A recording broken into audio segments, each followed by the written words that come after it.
Hey,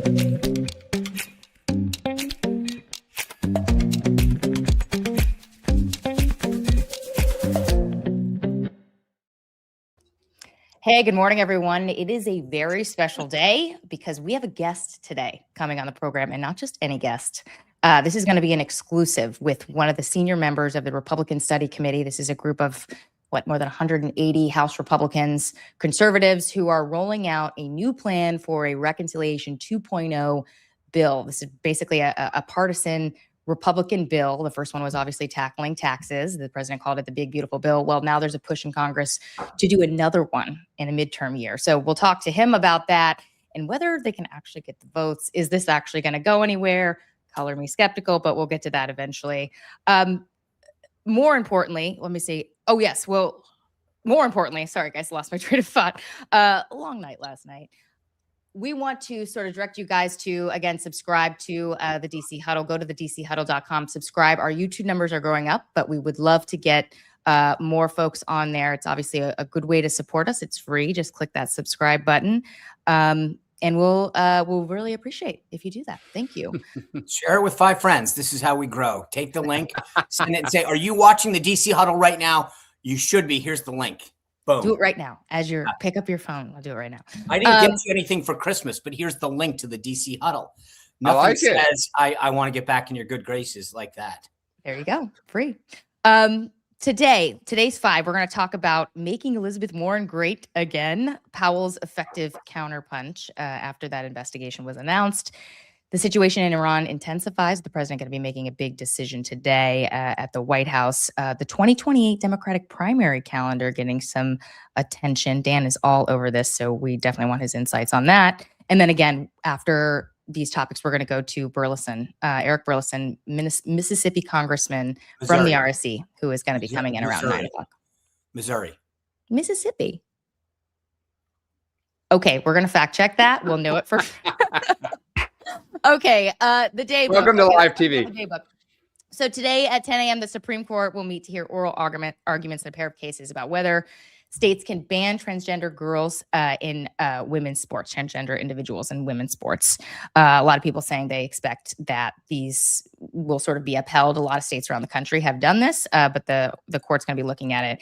At 9 a.m., both parties are going to be doing their standard morning huddles. After that, the speaker will be coming out to do his typical press conference at 10 a.m. Democrats will follow at 11 o'clock. But the big event is that the president is going to Detroit today, where he's going to be sort of selling his agenda, number one, but also talking about this new economic message he has and some of the new proposals he's been throwing out. He's going to be visiting and touring Ford Motor Company in Dearborn. And then at 2 o'clock, he'll be giving remarks at the Detroit Economic Club. At 2:15, we'll see the Congressional Progressive Caucus, led by Ilhan Omar of Minnesota, coming out and talking about DHS funding. Expect to fund ICE to be a top headline from this press conference. I will note that yesterday, Senator Chris Van Hollen, who sits on the Appropriations Subcommittee for DHS, he came out and said there should be no more money for DHS without, quote, accountability, whatever that means. So this whole defund ICE, as we talked about yesterday, picking up steam on Capitol Hill ahead of a big funding deadline at the end of the year. Well, I think what was even more noticeable was Hakeem Jeffries didn't shut this down. He kind of gave it a little bit of oxygen. So I am stunned that they did that. I would think, this is a political show. You may want to do it, but you don't have to say it out loud. And that, I think, is remarkable that he's giving it oxygen. Well, also, Van Hollen's Maryland. Maryland is the home to a lot of federal employees. You think about what DHS encompasses these days, right? That's he's willing to hold those people hostage, their paychecks, their livelihood. Again, this is such a switch of the dynamic that occurred years ago with those guys, the Virginia and the Maryland delegations would lock arms and be like, we can't touch anything to do with federal employees. Now he's basically saying, I'm going to throw the baby out with the bathwater. And it's just unreal how far the Democratic Party has come when on a lot of these issues. Well, I would say his stance is probably pretty popular in Maryland. And of course, I don't doubt that, but I'm just saying it's funny how no one's this is a guy who 10 years ago would have said, don't threaten federal employees. They're the backbone that keeps America strong. And now suddenly it's throw them out. For the record, Sean was right. Burleson is from Missouri, not Mississippi. I stand corrected. 1 for Sean, 0 for Rachel this morning. 7th district, served in the Missouri Senate, Missouri House before that, board member of the Missouri Right to Life, Missouri National. I mean, anyway, we could go on and on about his life. Those M states, they get you every time. Okay, so at some point, the president's going to Detroit, we just mentioned, but at some point he's going to come back. He's going to be meeting with Marco Rubio, Pete Hegseth, and Dan Kane to discuss what to do with the situation in Iran. Is it a strike? Is it a cyber attack of some sort, new sanctions, or, as the president loves to do, make a deal? We'll talk a little bit about that later in the program.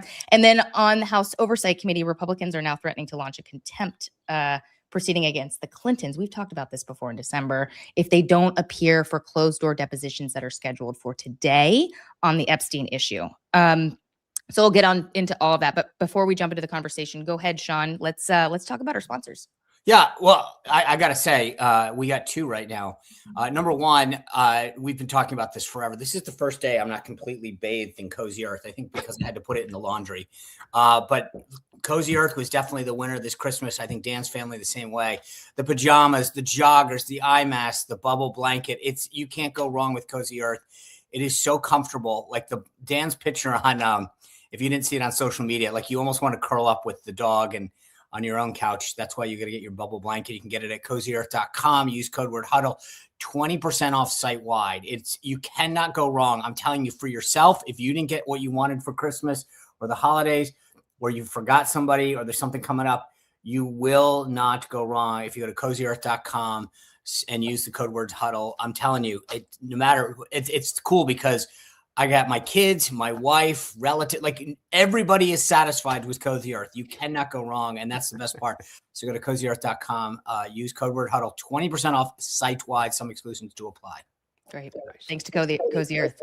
Let's jump in. Make Elizabeth Warren great again. So we joked yesterday on the program that no one's going to be watching her speech to the Economic Club in DC. One person was. I was just going to say. But guess who was? The most powerful man in the world, who picked up the phone and called her. Yes, the woman he called Pocahontas once upon a time, and told her speech, which was about how the Democratic Party should lean into populist ideas and reject elites. He said it was great, and he basically agreed with her. Dan, this is just incredible and so very President Trump to just pick up the phone and call someone after he saw them and watch their speech. But let's be real here. Democrats are not going to want to work with the president, even if they agree with him on some of these issues, are they? I don't know, because here's what's so kind of remarkable about this week. So Trump in the last 2 weeks has shocked industries with some of these ideas. He's shocking his own base. We're going to talk to the congressman later today. Their proposal, the Republican Study Committee, goes in a little bit of a different direction. The one group that's kind of unified with what he's starting to throw out are Democrats. So you're going into a midterm election in which you have an energy problem with your base. You are facing an uphill climb, and one proposal after the other is out of the Democratic progressive playbook. So I get why the triangulation might work for Trump if he were up in 2026, but I don't get what he's doing unless he can drag his own party. He's simply dividing his own team. I want to get to that with Sean, because in recent days, the president has backed legislation to crack down on credit card swipe fees. There's the whole 10% cap on credit card interest rates, this idea that Congress should ban institutions and corporations from purchasing single family homes. Well, and can I just say the credit card idea was Bernie Sanders 7 or 8 years ago. Right. And Warren, of course, a big champion of some of this stuff as well. But like a lot of Republicans on the Hill, they don't like this, right? Privately, they really don't like these ideas, Sean. So the president's going to be talking about them today. And I guess, like, how do you navigate this as a Republican if the president is out there siding with Democrats and you are not willing to even support some of these ideas? Isn't he kind of throwing them under the bus in a way? No, I don't think so. This goes back to, I mean, I've said this over and over again, and I'll repeat it, but I think the president's job is to make sure that he gives his party cover going into a midterm. And the point is that he's got the largest microphone to be talking about an issue that a lot of Americans are rightly concerned about, which is this issue of affordability and paying the bills. And I think if he's out there seen as, I'm your champion, I'm continuing to fight, I've got a new idea, I'm thinking of something else, It's just look, if you think about it in the workplace, there's two types of employee. Well, not two, but I mean, you think about it, the person who just sits at their desk and waits to be told. And there's a person that's the idea person. Like, hey, what if we did this? Sometimes you're not getting it on the bullseye, but you're like, hey, I appreciate your initiative. I know that you're trying. I think the president gets a lot of credit. And the Republicans that I'm talking to kind of view it that way, which is, look, this guy's trying. He's out there trying to address issues that are forefront for the American people. But obviously that's not where I am. So he gets credit for effort and for trying, but I don't think anybody believes, like, I haven't talked to a single Republican that wants to champion these issues. But remember what the last thing I'll say is remember the three pots. So you got team, I'm never voting for Trump. I'm a Democrat. I'm on the left. You've got right-leaning MAGA, which is pretty much like, hey, if he supports it, I'm with him. And then you got folks in the middle. And I think for a lot of folks in the middle that aren't politically attuned, they're like, hey, this guy's trying. I get it. And but you know what, though? That is what I was going to say. Here's the problem with what you just laid out. That middle group that's a little antsy about Democrats, if Democrats can hug Trump on this, now you're saying, well, you know what? If the Dems take the House, they're going to work with him. Because I'll ask you guys both this. State of the Union, Trump throws these out. Which side's standing up?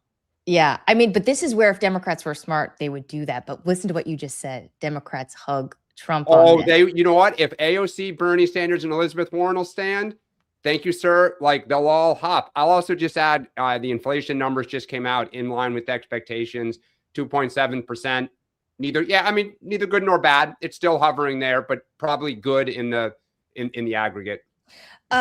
Just one more thing on this economic issue, Sean. I mean, like, Republicans are like, thanks, for trying, right? But no thanks. We don't want to pass this. Why aren't they like syncing up? Why aren't they rolling out something together that they can try to pass? Like, you would think they would be doing that in the message. In a midterm. Look, I was the budget spokesman for 3 years. I was the conference spokesman. It's just people are incapable. We'll have Congressman Burleson on in just a second and talk about. I mean, like, everybody thinks that's up there that they've got the right idea, the right approach, and that if you just do what I'm talking about, that'll be. And so, getting consensus is difficult. And you look to the White House to sort of do that.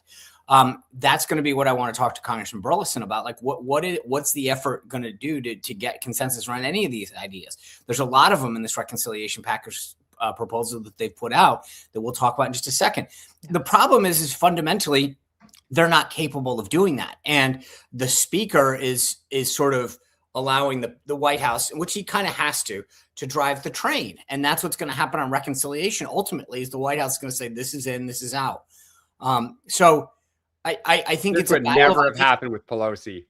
Yeah, well, she had an iron fist. Yeah, you're right, and it's a different mechanism because Pelosi also grew people from the bottom. She made sure that they were like funded during the campaigns, and then they owed her, and there was this hard line. But that's and they were afraid of her. Let's be honest, and that's not where we are now. Yeah. So okay, we got a lot to get through before the congressman from Missouri, not Mississippi, comes on. Let's move to the Fed probe blowback. So up until now, the administration, whenever they've sort of gone after the president's adversaries, it's been met by congressional Republicans with sort of a collective shrug. This was not the case with the probe against Jay Powell that was announced over the weekend. You had Senate Majority Leader John Thune saying he wants this probe to be resolved quickly because he doesn't want it to he wants the Fed to continue without political interference. You had the House Financial Services Committee Chair French Hill saying that this is an unnecessary distraction. Kevin Cramer, a Senate Republican who's no fan of Powell, by the way, saying that this should be put to rest quickly. Sean, we heard this over and over yesterday from Republicans who are allies of the president who just do not like this investigation. It is pretty clear, it seems to me, that some people in the administration are having regrets about this and what happened. What can they do? Like, can they end the investigation? Like, how do they sort of backpedal this to sort of take this off the front burner right now where people are freaking out? So you saw Jeanine Pirro put out a statement, basically the U.S. attorney from D.C., and saying, hey, look, we tried to reach out. Let's put that up. We have this right put that up. Sure. This is so element one. So Pirro says here, the U.S. Attorney's Office contacted the Federal Reserve on multiple occasions to discuss cost overruns in the chairman's congressional testimony, but we were ignored, necessitating the use of legal process, which is not a threat. The word indictment has come out of Mr. Powell's mouth, no one else's. We None never of this- said it. Huh? We never he said it. She's saying, well, yeah. But here's, so to your point about how does this come back? I think that's the answer right there. They're basically saying, hey, look, we were trying to get answers. He wouldn't answer. So we ratcheted up the legal mechanism here. I think that was their way of saying, like, hey, we weren't really going to do this. We were just looking for answers. My guess is that this is where everybody dials it back and says, hey, if you could just give us that letter we've been asking for and the the contractor's plans and budget, we'll be good. Dan, do you buy it? No, of course not. Powell No. won. Do you buy where it ends up? Yeah, they're by the end of this week or by the end of the month, this will be dropped. Powell won. I don't think that, but that's, I guess what I'm getting at is I don't know that it's quote. Their answer is, gosh, it was never even. We were just asking questions. It wasn't a real. It wasn't. I've never. Thing. This Yeah. is What are you talking about? Yeah, this is the first time in Trump 2.0 that I have seen them backpedal and run for the hills in just total defeat. Which is remarkable. Look, no one bats 1,000. I'll give them credit. Sean, you flagged it Sunday night when Trump kind of was like, I don't know anything about this. Like, I totally believe he did, but that should have been a tell right away that like they are running for the hills. Scott Bessent leaking. Okay, somebody on his behalf. I was going to say, we don't know if it was Bessent. Not only did he disagree, but that he told the president directly he did. I mean, we don't hear many cabinet officials making sure the public knows I basically ripped the president a new one. It's amazing. Hat tip to Jerome Powell. It dry to the point and short with that video. He also got people out to rally around him. The best case for Trump is some people were silent. By the way, nobody defended it. After the Comey, what we went through with Comey, I think that's where Trump is like, hey, God, like this continues my belief that Trump really didn't get read in on this because I think he was like, what are you guys doing? Like, you know what I mean? Like, But Sean, here's the problem with that. There's some issues At with the that. same time, they're leaking. They want that he's upset with Pam Bondi because she's not moving fast enough on his enemies. Well, I do want to talk about some of this palace intrigue for a second because I have a little bit of a history with it. So we mentioned Bessent and how he didn't like this, was worried about the bond markets, et cetera, and made that crystal clear, which leads to the question of who was the instigator here. And it turns out that it was Bill Pulte, who's the head of sort of housing policy issues. Him and Bessent hate each other. I reported back in August of last year that Bessent approached him at a private party and threatened to, quote, punch him in the effing face. And it was all over this same sort of issue, right? Like Bessent felt like Pulte has been infringing on his turf, that he's giving the president advice that is, bad for the economy, could hurt the economy, et cetera. He's been trying to sort of sideline him. And Pulte clearly got the upper hand here. Apparently, at one point, he was showing the president wanted posters with Jay Powell's face in them. And he golfed with Trump. Let's be clear. He's a golf buddy of the president. Yeah, he was on Air Force One with the president on the way to Mar-a-Lago and back this weekend. So you guys, I'm just spitballing here, but the president has thrown out that Dana White's going to host a UFC fight on the lawn. I think instead of getting professional like MMA guys, it should be a cabinet thing. No, that's the top card. So like the undercard, you start like at the staff level, right? You get Stephen Miller versus someone, and then like you maybe even a Dem versus a Republican, and you work all the way up to the main event, which is Pulte versus Bessent on Trump TV, right? Because that you got to pay per view that one. Let's remember Bessent is like very tall and Bill Pulte's pretty short. So like that would, I don't know if that's a fair fight. Sean, let me that's ask true. you this. He's stocky though. He can. Yeah. I'm short and stocky. So there you go. Conor McGregor, man. I mean, like there's a bunch of these guys, and I wouldn't. Sean, you witnessed a lot of this stuff in the first term. Like it obviously, like, in all seriousness, we've talked about in 2.0 in the third campaign, they did not have a lot of drama. But to Rachel's point, this has been bubbling up. You have the venting about Bondi, which we haven't seen a lot of, the president's venting in private stories this second term. None of this happens if things are going well.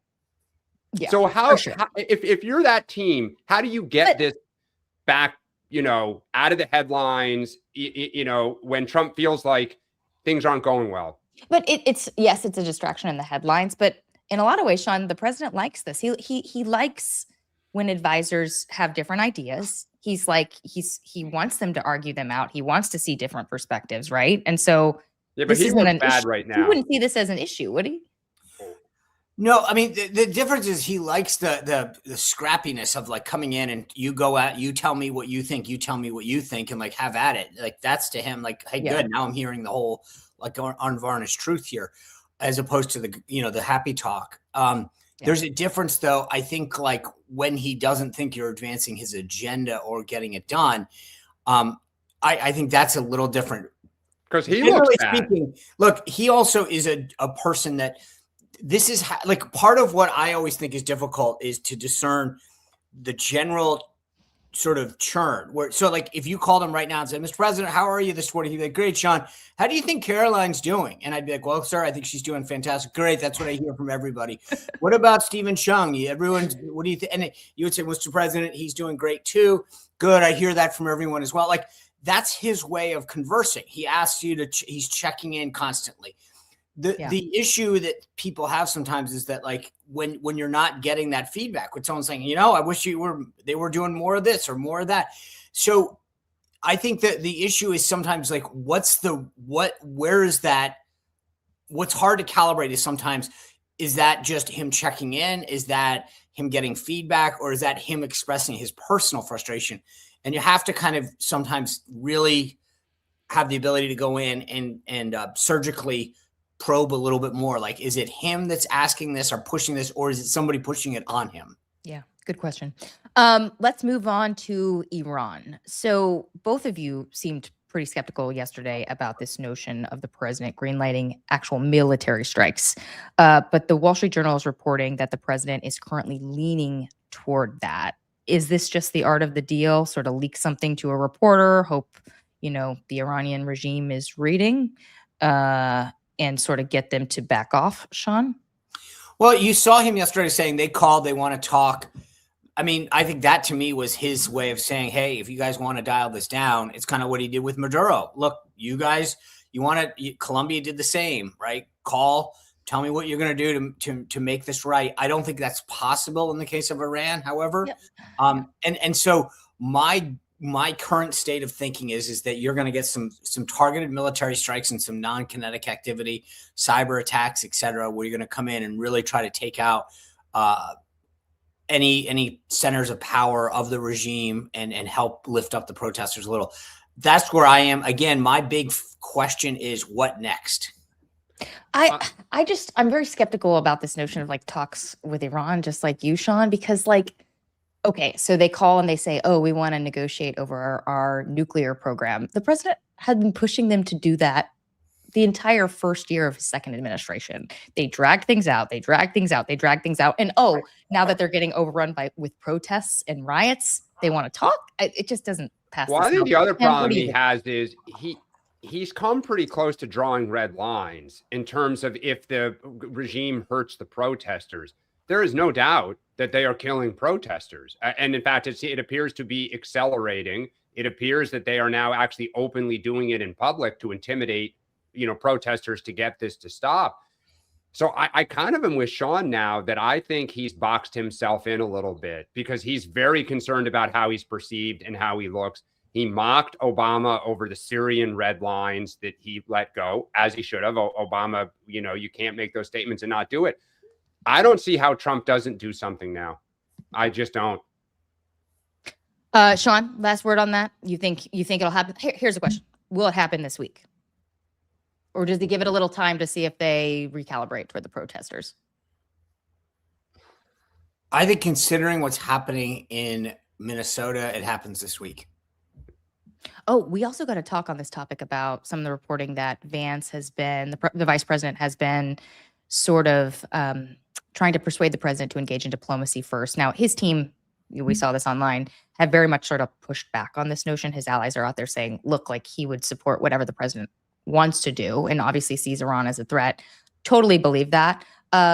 But the sensitivity to the reporting that Vance is sort of skeptical and wants to try diplomacy first, I guess I don't understand why that would be a bad thing. Isn't like your job as like a top official, as a vice president, as a top official, is to sort of lay out what are the different options. And I don't know. How do you see this, Sean? I Like, mean, I want to go interject ahead, for a Dan. second, because this goes to what Sean made the really smart point about yesterday. You can sell MAGA-ish on Venezuela and Greenland. It's a harder sell with Iran. You know where Tucker stands. I read that 100% as 2028 JD's wheels are spinning, and this is why it's hard to be the vice president. Yeah, I mean, look, it's not just that, but I mean, like I said, policy-wise, the problem that you fundamentally have in Iran, which makes it unique, is that it's after Venezuela, everybody tried to make this false equivalency with Iraq and Afghanistan. I actually think the better apt analogy might be Iran, which is because you can't just sort of take a place with nukes and be like, we're going to do non-kinetic strikes and take out some regime stuff and then hope everything goes well. That's a very different kettle of fish. So I think that the vice president's warning is like, hey guys, like we might want to think this through. If that's true, I don't know that it's true, but I think there's a whole host of things. One, his job is to make sure that we're thinking this thing through. Two, the political sensitivities is I don't want to own the hot potato. Yeah. Three is just, I mean, in general, the sort of the MAGA philosophy, which is, do we really want to be talking into a midterm about like how many troops we have stationed in Iran? Yeah. I just think the president very clearly loves to show muscle and like the muscle of the US military. So like if he ends up doing a strike here, I just wouldn't be surprised at all. I could be totally wrong on this. But I don't doubt that, Rachel. But the key is that when you go through these, we talked about yesterday, that's what they're going to do in the sit room today. We're going to go through the options and they're going to say, Mr. President, when we take this out, this is what's going to happen. And then we'll do this. And he's going to go, wait, so we have to do that. Like we'll take it out and then this is what will be left. And this is what we'll do. And he'll go, well, wait, I don't know that I want that. And let me ask you this, though. I mean, the other thing you got to start thinking about is nobody bats 1,000. We have the best military in the world. They're unbelievable. Yeah. But the last decade or last 5 or 6 years, we've had almost no military operations really go wrong. What if the Iranians respond and hit Israel and Israel says, then, God damn it, we're coming back? Then what do? Do we say, okay, Israel, good luck? Of course not. To Sean's point, I know we're big, bad military and Trump likes to be tough, but I think he is sober about, I want to do it where I know I'm going to win. And that's the other thing. To Dan's point, it's not just like what happens for us afterwards is, if these guys see it coming, do they fire off? I mean, they've already said, hey, we're going after U.S. positions and we're going to go after Israel. And suddenly you now go, okay, now what do we do after that? Because at some point, if you have nothing to lose, you start firing stuff. Right. Yeah. The regime's dead anyway. So, yep. Let's move on to 2028. So it's not getting a ton of attention right now, but behind the scenes, the states are sort of jockeying over who's going to get to go first when it comes to the 2028 primary. There is a Friday deadline. The DNC set a Friday deadline for states to apply to be placed in the so-called early window. So this is the month leading up to Super Tuesday. Just to write an essay. Is that like a college application? I would like to go first because I feel like I volunteered this summer. No, it's really fascinating though. Super I mean, like you read it and like, Nevada, like they say, there's a big Latino population, but they're also really far away from certain, power centers in Washington, New Hampshire. They have like the very passionate voters, but they're very white. Democrats say, like, is it South Carolina? Is it Michigan? Dan, like, just like where do you think, which state do you think is sort of leading on this, or would you expect to go first at this point? First off, let me just, for people who don't see why this is a big deal, certain candidates have a natural advantage in certain states, whether it's geography or the demographics of it. And so politics is often about momentum. And so if depending on which states go first, if certain candidates are better fits and start racking up victories, it's hard to stop a rolling train. And so this is a huge deal when you try to game out who might win the Democratic nomination in 2028. I think the two states to watch are Michigan and North Carolina. Now, North Carolina, you would need the Republican state legislature to agree. I doubt, they'll probably do that. I would keep an eye on Michigan. It kind of has everything. It has urban voters, it has Black voters, it has rural voters. It's obviously a state that we need to try to, figure out how to win back. I just don't see how New Hampshire and Iowa, the best thing New Hampshire can say is they take it seriously. I mean, I've always said this, that's a joke. They're the only one who's gone first. So how can anyone else make that, have a counter argument? And in my opinion, it's become, the sense that those two states, Iowa and New Hampshire, that it's owed to them, that it's really about, I mean, the number of ambassadors that have come out of New Hampshire is so disproportionate to the state simply because people come and kiss fannies there all day long. So I would watch Michigan. But the thing that you got to watch for is now, how do the 2028 candidates work behind the scenes? Who's got leverage over those 400 members of the voting committee that can start cutting deals and try to move up? Where's Kamala Harris? A lot of those are Biden-Harris people. If she's serious, she ought to be all in on like South Carolina, where Black women are big. So you got to watch who's pushing and how they're doing it. By the way, real quick, the vice president's statement, per our last thing, has now released a statement that said the Wall Street Journal reporting is not accurate. Vice President Vance and Secretary of State Rubio together are presenting a suite of options to the president, ranging from a diplomatic approach to military actions. They are presenting those options without bias or favor. That's according to the Will Martin, who's the communications director to Vance, just put out a statement now. So they're obviously pushing back on this because they. So the funny part is, to Dan's point, if they were concerned about the political piece of this, they certainly aren't letting on to it. Although, Sean, in hearing what you just said, based on the degree of pushback that has come from the Vance team over the last year, that was pretty vanilla. And I don't think it's just because it's the Wall Street Journal. That's a pretty carefully worded, direct, short statement from a guy who can, fire a blowtorch when he wants to. I mean, look, like he's the president's right-hand man. I mean, he's not gonna come out and separate himself from the president. Like, he's not. Like, he's got to stay loyal. Like, he's got to do the job first if he wants the job, right? But that's, I can say this, but Rachel, it doesn't have to be an either or. It can be both. There's suggestions that he is asking about diplomacy options. Like, that's the president would want that. That's what you do as an advisor. Like Marco or Rubio would be asking that. But I digress. But the one thing I'll say on this is that if that like in a normal construct, the leak to the Wall Street Journal in the first place would have been a marker to say, we just want to make sure everyone knows where the VP was on this, right? So to come out publicly and dispute it undermines the strategy in the first place. So if that was their tactic, I'm not saying that was their tactic. I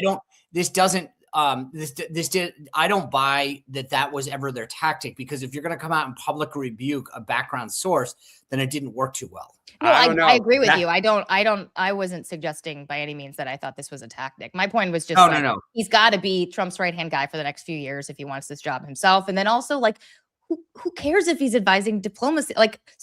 You have to look at the range of options the president likes that. You got to be the right hand and you got to separate yourself at the same time. Let's not kid ourselves. JD Vance wants to be president of the United States. Our guest is here. Eric Burleson. Can we bring him in for our final segment? Let's see. Congressman, hi, welcome. Good morning. We're so glad that you're doing this. You're our first official guest since we launched the show officially. I'm honored. January 5th. Thank you, Wow, I'm very honored. So let's talk about this plan. I have a photo. We have a photo, element 2. Let's put it up. The make the American dream affordable again. That's the name of this sort of reconciliation plan you're rolling out. A lot of stuff in here. You talk about trying to help Americans afford houses. You talk about giving money directly to Americans on healthcare instead of sending it to the insurance companies. You talk about pharmacy and drug benefits, etc. But one thing that I didn't see in this, and correct me if I'm wrong, but I didn't see anything about a 10% credit card cap or limiting corporations from buying single family homes. These are a couple of proposals that we know the president is going to be talking about today when he visits Detroit. Do you support those? Are they in this plan? And if not, why not? Well, I'm not going to speak for the other members of the RSC that put together this plan. This plan was put together by all the ideas of members of the Republican Study Committee, all of the best ideas that are coming forward in that regard. And to answer your question directly, I'm not a big fan of price caps or including caps on interest. And so I wouldn't, that's not necessarily an idea that I would put forward. But at least the president is attempting to try to bring down the costs. But this is a bill that I think will economically is in the right direction.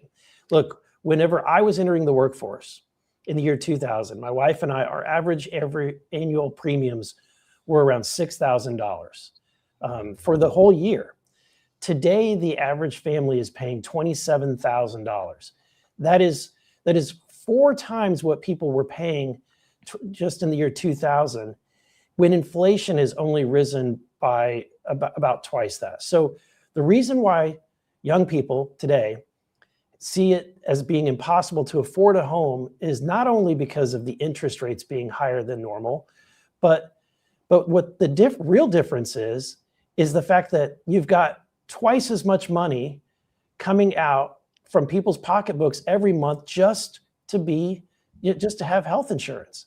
And so if we don't attack that part of the affordability crisis, then we will have failed. There's a lot of great ideas in this package, including trying to get more homes in the supply chain, which means deregulating some of the building codes across the country, some of the environmental garbage that the Biden administration put forward that caused the cost of building a home to go up.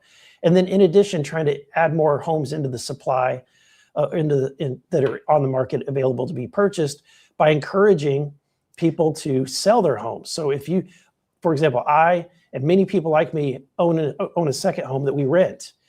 And I hold on to it, not because I want to, because I don't want to pay the capital gains tax. And if we gave some form of relief for people like that have homes or second homes that want to sell it to a first-time home buyer, that will really add a lot of inventory to the supply. And so a lot of these really creative ideas, I think, are fit within a very conservative framework, which is what the Republican Study Committee is, and I'm happy to support. Just one thing that stood out to me, you guys are proposing on healthcare a secondary sort of program that people can opt into. So you're not actually repealing Obamacare, or would you repeal Obamacare in this? Yeah, so I'm proud to say that my healthcare reform ideas are the core part of the healthcare reform in this RC package. And what we've determined is that you don't have to repeal Obamacare, you can let it wither on the vine. And I say that because if you give people a better alternative, they're going to leave Obamacare. And the better alternative is to take the dollars from your employer, put that into a health savings account. I call it a MAHA account. In addition, let people put their dollars in pre-tax as well. And if you get some form of government subsidy or some charitable aid to your account, that would go in as well. Let the people then take those dollars and purchase any health insurance product that they want to purchase, whether it's a state-sponsored insurance plan or a federal. If they want to pick an Obamacare plan, God bless them. They can pick the crappy Obamacare plan, but I think that people will find better options in the open market. It's really fascinating to me because I covered the Hill for a decade during the repeal efforts, and like repealing Obamacare was like the top thing over and over again. And so to sort of see the transition to, okay, we're going to let it wither on the vine, as you said, and propose our own option. Really interesting how you guys are doing that and what it says about the politics of repealing Obamacare these days. But I do want to ask you about the political sensitivity of just doing a reconciliation bill again in a midterm year. I have heard from a number of Republicans who have told me privately, they won't say it on the record, that they think this is a big political miscalculation. They are worried that the votes are not there, that talking about healthcare in a midterm will just sort of spotlight an issue that traditionally helps Democrats. And so I have heard from a lot of Republicans, and I know you said healthcare is your issue. It's your bread and butter. What do you say to these Republicans who say it's time to stop talking about this and move on and focus on something else? Yeah, I think that's the political miscalculation. I think that sadly, some of my colleagues are putting their head in the sand and ignoring the reality that people are facing. And I think that the American people demand more. And so I truly believe if we don't go big, we're going to go home. And if we don't deliver, if we fail to take advantage of this opportunity that we have, where we have a president, we have the Senate, and we have the House, and we don't fix healthcare, we don't fix the affordability crisis or a lot of these problems that are facing the American people, then we probably deserve to go home. And so I think that the only way through this is if we inspire people to send us back with bold action and solutions that actually deliver for them. Dan, Sean, either of you want to jump in? Can I just ask real quick, before we get to the proposal itself, is there consensus among leadership that there will be a reconciliation bill? Well, I'm hearing from Johnson that is the plan. So Johnson is on board with doing Reconciliation 2.0, and the president, when he spoke to Congress, when he spoke to the Republican conference, that he was asking for all of these provisions, fix healthcare, particularly find ways of fixing the election process, but the president, I think, is on board with that as well. And so we just need to get some of the conference. I think that what you're seeing is some of the old guard, people that have been around a long time, that they kind of seem hesitant to do that. But at the end of the day, if the president wants to see it done and the speaker wants to see it done, then I think that we need to move. Okay. So the only other thing, the other going to process, the way you phrased it kind of was intriguing to me. Is this the best ideas that RSC, or is there consensus in the RSC? In other words, the way you phrased it was intriguing to me. Like, is it these are all the top ideas, or if you put this proposal together right now, what percentage of the RSC, just the RSC, would support this right now? I think the way you laid it out. Yeah, I think that they picked some of the ideas that they picked the best ideas that they think have a chance. And so they didn't pick all of my ideas on healthcare reform because some of them are a little too out there, right? That might be too politically, it might be a bridge too far, if you will. And so, right. But you get what I'm asking? Isn't that they were the popular ones? Is the proposal that you guys put forward, the outline that we have right now, that we could, I don't know if we can put it on the screen, but it's like the healthcare and taxes and home ownership, as you kind of alluded to. Does that have the buy-in of the RSC as a body right now? Yes. Yeah, absolutely. Because even the more moderate members of our conference are ready to take action in some form of reform. And so you've got an interesting dynamic where you have Freedom Caucus members and moderates. So for example, myself and Mike Lawler have been having conversations. We're from totally different ends of the political spectrum, but we're in agreement that we have to take action if we're going to survive the midterms, and we've got to do something big. We can't just tinker when it comes to this topic. And so he's on board, as you know, and so we're working together to actually come up with something that we can all agree on. Congressman, assuming the speaker is on board here, have you guys started to talk about what the timeline is? Obviously, reconciliation has a series of steps that one has to take to get the train out of the station and down the tracks. And as you say, the primary season starts, I think the first ones are in less than a month now. Yeah, I think the real timeline would have to be before the August recess. And so we need to move and back up from that date in order to be successful. That being said, I think that the rust has kind of come off. This conference or this Congress has experienced reconciliation. And I think that having gone through it, the exercise will be easier the next time that we do it. You mentioned that you think the speaker is, for this idea of tackling another reconciliation bill, but do you know, has he endorsed certain elements of the plan that are rolled out right now? Like, is he committed to, this portion of, this framework or that portion or the whole portion at all? Do we know yet? The speaker hasn't come out with a formal plan, which is why I think RSC which is the conservative core of the conference and really the policy wonks of the conference. This is the very group that needs to lead, and I'm glad to see August Pfluger stepping up to the plate.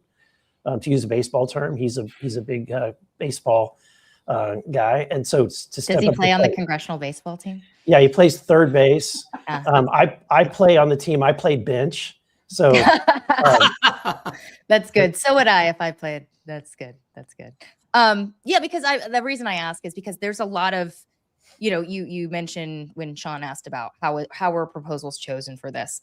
You said a lot of them, it was consensus, but also what can actually move. But like some of these ideas, like they just can't move. I mean, Elon Musk himself couldn't eliminate more than a few $100 billion worth of government spending and waste. And you guys here are proposing, cutting $1.6 trillion, right? I'm getting that from the federal budget. How would you even do that if you can't tackle entitlement reform?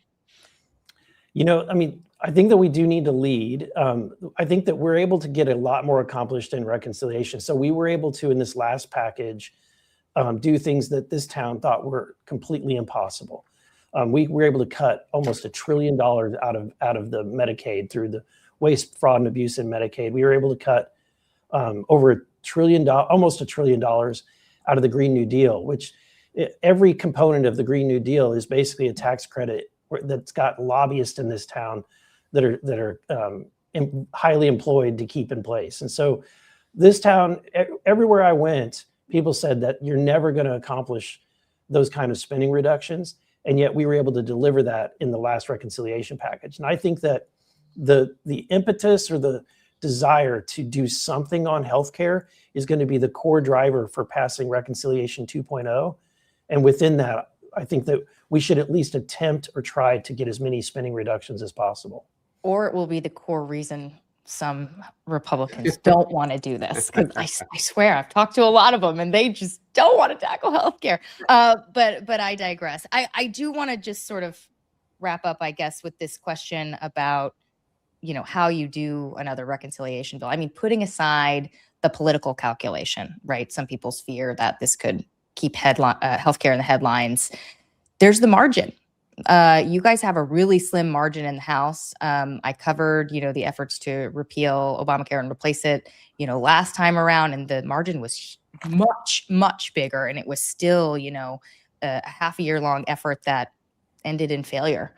With John McCain's, thumbs down on the floor saying he wouldn't vote for it. So I guess I wonder, how are you going to do this when, if you have a member that's sick, or, helping a family member who is ill, like you guys can't sometimes move legislation. You have to delay things. Like, how are you going to get the votes in the agreement with a conference that is so ideologically different to actually move something like this? You really think you can do it? I do, because we did it before. We did it last year with a very slim majority. And look, there's some kind of beautiful dynamic when it comes to slim majorities. What it does is it really puts leadership on the spot where they can't afford to ignore the thoughts and ideas and opinions of the members of the conference. And I think that, iron sharpens iron. There's a lot of, these people, all of my colleagues were elected by their district, by hundreds of thousands of people who said that they were the right kind of person to lead.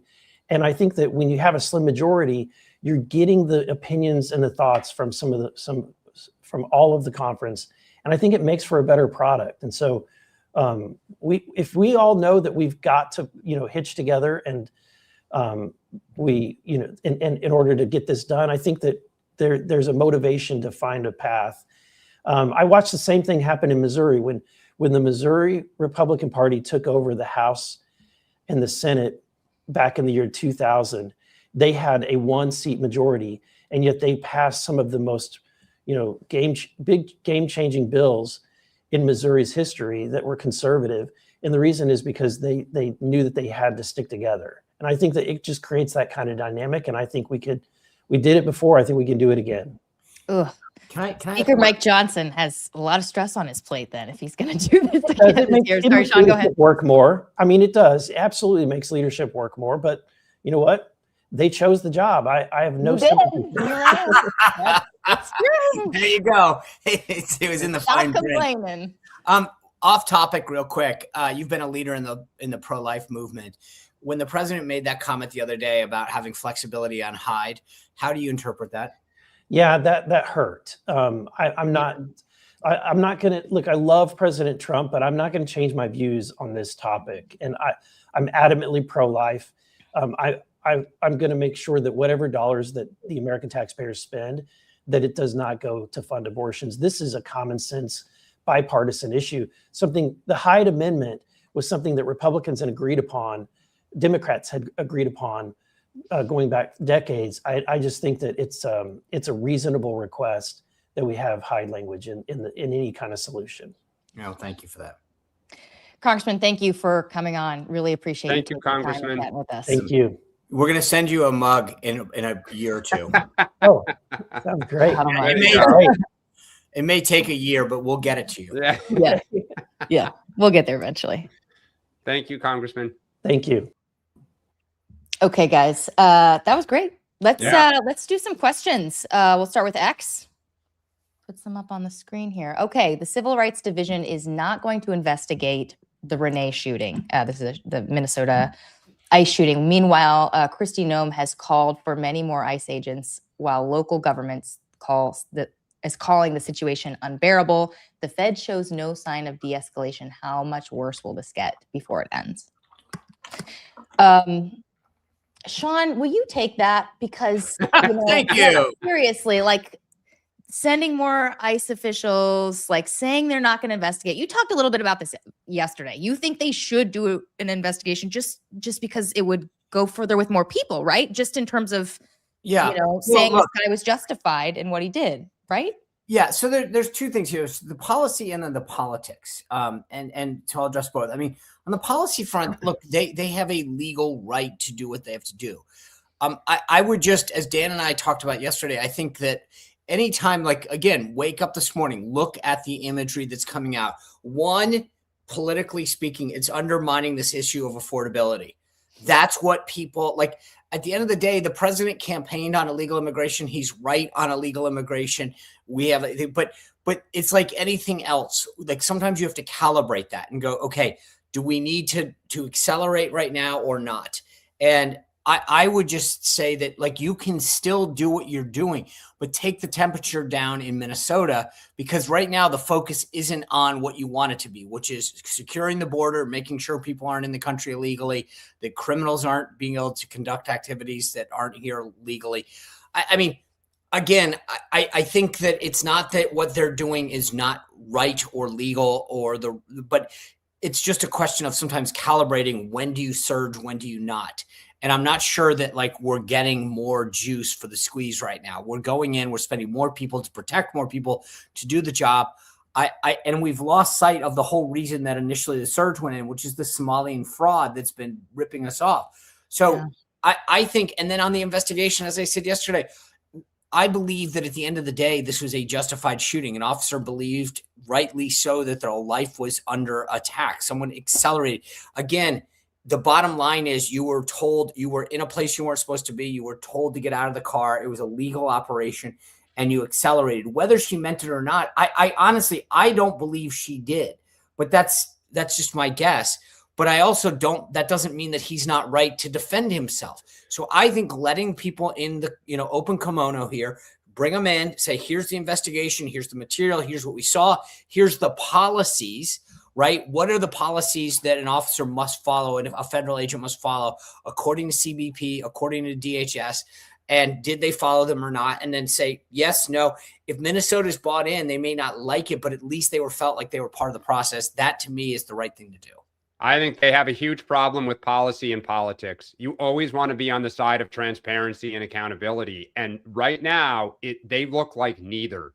And their problem is it's happening not just here, but in other cities where they're like, oh, no. Nobody can have access to the information. Congress has to ask and wait 7 days to come visit centers.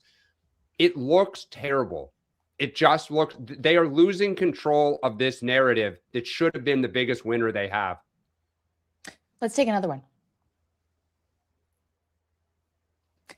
I like this question. Why can't President Trump quit listening to Bill Pulte.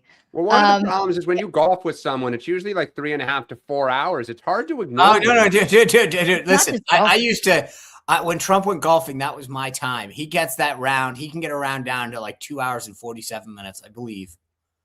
Yeah, it's unbelievable. I will take the answer on this one, guys, if you don't mind. Please. So it's not just golf. It's actually a personality thing. When I wrote this story about him clashing with Besant, people close to the president told me that he loves the guy's sort of pugnacious personality. He has I think 3 million Twitter followers. He was constantly going after Jerome Powell, saying he should step aside, that he needs to lower interest rates. He's very Trumpian. He's like a mini Trump. And so obviously the president really likes that. I'm just pulling up my story right now to see what other reasons why the president likes him. He quickly fired more than 100 Fannie and Freddie staffers when he took control of the housing finance entity. This was after just a couple days after he came in. Again, this sort of approach, it's very it's an approach the president appreciates. And so naturally, he's got the president's ear sometimes on that. Let's take a few questions from comments. If we've got any. Here we go. What do you guys think of Rahm Emanuel taking a swipe at Newsom? Is the DNC primary beginning? Dan. Yeah, it's definitely started. And look, I think it's great on some level. We need to have this fight. There's a lot of what Rahm says that I like. And if Gavin Newsom can't defend from a Rahm Emanuel attack, wait until, JD Vance or Marco Rubio or whomever, comes at him in the future. So this is not for the faint of heart. And this is where people are going to have to start showing that they can throw a punch, take a punch, and navigate the minefield. Yeah, I mean, look, I think there's no question he's trying to carve out his lane, definitely taking a swipe. So yeah, this is the first salvo. And frankly, it's like a trial balloon. Do people find that attractive? Do they find my fight, do my angle? I mean, this is your literally your political trial balloon. Are you getting those phone calls that say, hey, I like the way that you're approaching this. I totally agree with you. I'll have your back. Okay, well, you give me money. Yeah, I will. Here's my commitment to you. Okay, let's take a few. We're going to do a quick lightning round if we can. Why can't we just have a national primary day? Why do certain states get the ball rolling at all? What if we just voted on one primary day? Great question. I think there's another version of that, which is what if you had 3 or 4 states go, together and it wasn't just one state. So this is actually a fascinating question because when you're in the Sean's lightning round still because one thing that you have to remember, this is there's a lot of I spent 6 years at the committee, so I can tell you that there's the party is a private entity. Just so people understand this has been settled by the courts. So the idea of a primary, parties get to set their rules. That's number one. Number two is there is something about being able, think about it. Clinton, I don't think Clinton would have been president had it not been for New Hampshire, the comeback kid. The idea of a lesser known, lesser funded candidate being able to compete sometimes. If it's national, you're going to California, you're going where the delegates are, where the media markets are. You can't do retail politics. Big money will definitely win every time on that. And so there is something to be said for it. I personally am a believer that if I were king for a day at a party, I would divide it up into sort of maybe regions that would go. So you'd have to play it off in different ways, but not be able to run the table. Let's do another one. Will any heads roll over the Powell indictment? No. The president doesn't like to fire people. He views it as giving a scalp to the media, but also he probably likes this, even though it's not. Yeah, I was going to say that's the other thing. Is that this is right. This is not like you went against him. Yeah. It's you might get the wink and nod, but you're going to get the A for effort. I mean, it makes them look like it makes them look like clowns. Look. All that matters is the president and what he thinks. I hear you. It makes him look like a clown too. Let's take another one. What does Project 2025 healthcare plan say? Question. Not being snarky, just curious. Could the GOP adopt a plan? Clearly, the GOP has no plan. Great. I mean, it is so ironic. I've said it a million times that they ran away in 24 from Project 2025 when they absolutely played a huge hand in writing it. Who knows? The Republicans haven't had a plan for 30 years. They're not going to start now. Well, look, I think there's a difference between a bunch of ideas versus a plan and consensus on a plan. And those are separate things. So there are plenty of ideas. I'm a big fan of some of the things that Eric Burlison talked about a moment ago. But they've got to get that consensus, and there needs to be. I think this is where the president at some point. I get the adversity to doing it, but he's got to go. These are the 3 things that I'm going to fight for, or 4 things, whatever, and let's roll. Guys, that's all we have time for today. Thank you so much for watching, and also I want to hear your feedback on us having guests. So that was exciting. I'm curious what people think on that. Anyone Before else? we go though, Sean, what do you have coming up? Oh, that's great. Yeah, we've got exclusive polling. Signal, Brent Buchanan, the president of Signal Polling, going to share with us his latest polls on affordability, Venezuela. We're going to break it all down tonight at 6. But I'm telling you, I got a preview of this poll. It's pretty amazing where we are as a country. Awesome. Everybody tune into that. Okay, so just final housekeeping notes again. Go to our YouTube channel, please, and subscribe at the DC Huddle on YouTube, or sign up thedchuddle.com. You can sign up for email and you can see the YouTube there. And again, thanks to everyone who has subscribed to our premium subscription. Our numbers are really going up on that. It's been really great and helps support the show. If you haven't signed up and you've got, $10 a month and want to have some extra time with us on Fridays, definitely consider it. We would love to see you guys there on Fridays. So thanks again, and we will see you tomorrow morning, 8:30.